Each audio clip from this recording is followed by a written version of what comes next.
আমার এই ছোট দোকান দিয়ে আমি গিনেস বুকে অ্যাপ্লাই করে ফেলছি। আমি ওয়ার্ল্ড রেকর্ডের খাতায় নাম লেখাইছি। আমার এখানে বড় বড় মানুষজন আসে, আপনারা হয়তো বা মিডিয়াতে দেখছেন কথা বলি। আমি পড়াশোনা করছি ক্লাস 7 পর্যন্ত, কিন্তু আমি অন্যভাবে পড়াশোনা করছি, যেটা হচ্ছে নিজের থেকে। হয়তো বা একাডেমিক সার্টিফিকেট নেই, বাট আমি থেমে থাকি নাই। আমি যেখানে যেভাবে হোক, যেভাবে দেখছি ওগুলা পড়াশোনা করছি, নিজে থেকে অর্জন করছি, তথ্য সংগ্রহ করছি। জীবনের কর্মসংস্থান শূন্য হয়ে গেছিলাম, লকডাউন করোনার ভিতরে চাকরি চলে যায়, কি করব? তারপরে এই ছোট দোকানটা দিয়ে শুরু করলাম। আমার ছোট বেবিকে নিয়ে আমি অনেক বিপদে পড়ে গেছিলাম ওর অসুস্থতার কারণে। তখন আত্মীয় স্বজনের কাছে টাকা চাই পাইনি, প্রতিবেশী যারা আছে তারা আমার কাছে টাকা ছিল না, সেজন্য আমাকে দেয়নি। এখন আমার মোটামুটি আল্লাহ ভালো টাকা দিছে, আমাকে এখন লক্ষ লক্ষ টাকা সারতেছে, ব্যাংক থেকে আসতেছে, বিভিন্ন প্রতিষ্ঠান থেকে আমাকে টাকা সারতেছে। কিন্তু সেই কষ্টটা যদি আমি বলতে যাই, আসলে আমি ইমোশন হয়ে যাবো। আমি খুব ইমোশনাল মানুষ। শূন্য অবস্থায় আপনাকে কেউ জিজ্ঞেস করবে না, আপনার কাছে যখন টাকা থাকবে সবাই আপনাকে টাকা দিবে। চাকরিটা হচ্ছে একটা গোলামি। আপনি যত বড় চাকরি করেন, সরকারি চাকরি করেন, সেখানে আপনি অন্যের অধীনে করতেছেন। আর ব্যবসা হচ্ছে নিজের স্বাধীনতা, এখানে আপনি নিজের ফ্রিডম ভাবে আপনি কাজ করতে পারতেছেন। প্রায় 15-16 বছর চাকরি করছি। আমি মনে করি যে চাকরির থেকে হাজার হাজার গুণ বেটার হচ্ছে ব্যবসা। আর ব্যবসাটা হচ্ছে হালাল ব্যবসা, হারাম ব্যবসা করা যাবে না। হালাল ব্যবসা করলে বরকত আসবে। আর আমার উদ্দেশ্য কিন্তু একটাই, এই বর্তমান স্ট্রিট ফুড গুলাকে আপডেট করা।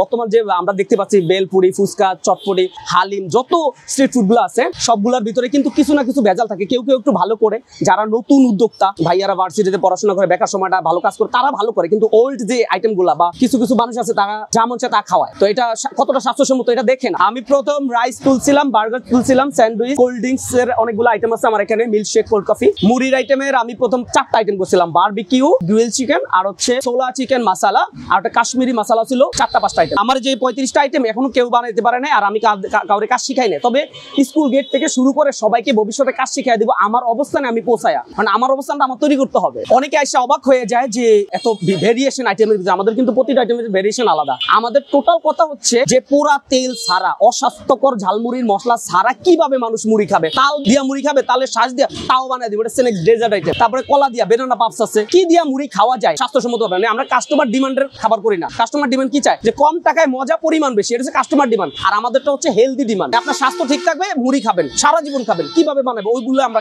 কাজ করতেছি। আমি যখন শুরু করি বউয়ের গয়না বিক্রি করে, তখন তো আমার অনেক সময় খারাপ গেছে, আমার সেল কম ছিল, কাস্টমার ছিল না। ইনশাআল্লাহ এখন আমার বউয়ের যে বন্ধ করা জিনিস এগুলো পরিশোধ করা হয়ে গেছে। আমার ওয়াইফের আমি ভালো ফ্ল্যাট বাসায় রাখতেছি, আমাদের বাচ্চাদেরকে ভালো স্কুলে পড়াইতেছি। বলতে পারেন 10 জন ভালো মানুষ যে বা মধ্যবিত্তরা যেভাবে চলতেছে, আমি এভাবে চলতেছি ইনশাআল্লাহ। আর ফিউচার নিয়ে যে প্ল্যানটা, এটাতে আমার মনে হয় যে আমি ভালো কিছু পাবো। মুড়ি মামাটা একটা মায়ার নাম, মুড়ি মামা। যেমন আমরা রিক্সায় উঠলে এই মামা, রিক্সাওয়ালা মামা, মানে মামাটা আছে, আর মামাটা হচ্ছে মায়ের একটা নাম। আমি ইচ্ছা করে দোকানটা ছোট রাখছি, কারণ আমি এমন একটা ব্যক্তি বা আমি এমন একজন মানুষ হতে চাই, এমন একজন উদ্যোক্তা হতে চাই যে আমাকে খুঁজে বের করো। আমি বড় দোকানে নিলে তো আমার কথা বলার সুযোগ নেই, সেল করবো আর টাকা গণবো, কিন্তু আমি তো এটা চাই না। আমি চাইছি মানুষ আমাকে খুঁজে বের করো। রেগুলারই আসে, আমি অনেক ওল্ড কাস্টমার। আর তার মধ্যে হচ্ছে মুড়ি মামার মুড়ি বাদে আমি অন্য কোনো মুড়ি খাই না ন্যাচারালি। দোকান ছোট, বাট যখন খাবার অর্ডার দেই সবচেয়ে বেশি অবাক লাগছে সার্ভিং স্টাইলটা। তার মধ্যে সবচেয়ে বেস্ট লাগছে খাবারের কোয়ালিটিটা। ফুড অনেক ভালো, টেস্ট কোয়ালিটি বাংলাদেশে কোথাও পাবে না, সব আনহাইজেনিক। নরমালি হাইজেনিক কোনো জায়গা নেই। মুড়ি মামার মুড়িগুলা বলার বাইরে বেস্ট। ওয়ার্ল্ড রেকর্ডও নাকি হয়ে গিয়েছে নারায়ণগঞ্জের জন্য, অনেক বেস্ট, প্রাউডফুলি একটা ব্যাপার। আমার নাম মোহাম্মদ জাহাঙ্গীর আলম। আমি এই মুহূর্তে একটা মুড়ির বিজনেস করতেছি। এটা 2021 সাল থেকে শুরু করছি। রেস্টুরেন্টে অনেক জব করছি, অনেক রেস্টুরেন্টে কাজ করছি। দেখলাম যে স্ট্রিট ফুড গুলাতে অনেক দুর্বলতা আছে, ভেজাল অনেক কিছু আছে। তো মানুষের স্বাস্থ্যের কথা চিন্তা করে আমি নতুন উদ্যোক্তা হিসাবে ঝালমুড়ির বিজনেস শুরু করি 2021 সালে।